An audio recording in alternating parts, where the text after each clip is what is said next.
নমস্কাৰ and welcome back to my YouTube channel আৰু আজি গৈছোঁ অসমৰ এখন খুব ধুনীয়া জেগা হাফলঙলৈ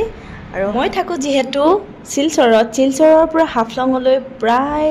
100 কিলোমিটাৰ মান হ'ব আৰু 3.5 ঘণ্টা 4 ঘণ্টাৰ ভিতৰতে পাইছোঁ এই ধুনীয়া জেগাখন আৰু প্ৰথমতে গ'লো আমি এথনিক ভিলেজলৈ আৰু আপোনালোকে যদি কেতিয়াবা ডিমা হাছাও হাফলং ফুৰিবলৈ আহে তেন্তে এই দুটা প্লেচ কিন্তু চাবলৈ নাপাহৰিব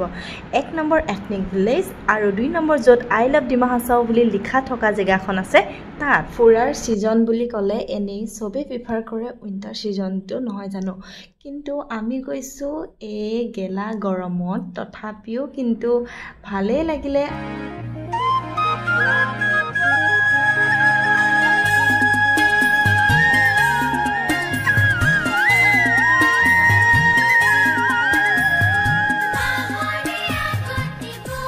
এয়াই আছিল আজিৰ ভিডিঅ' কেনে পালে আপোনালোকে জনাবলৈ নাপাহৰিব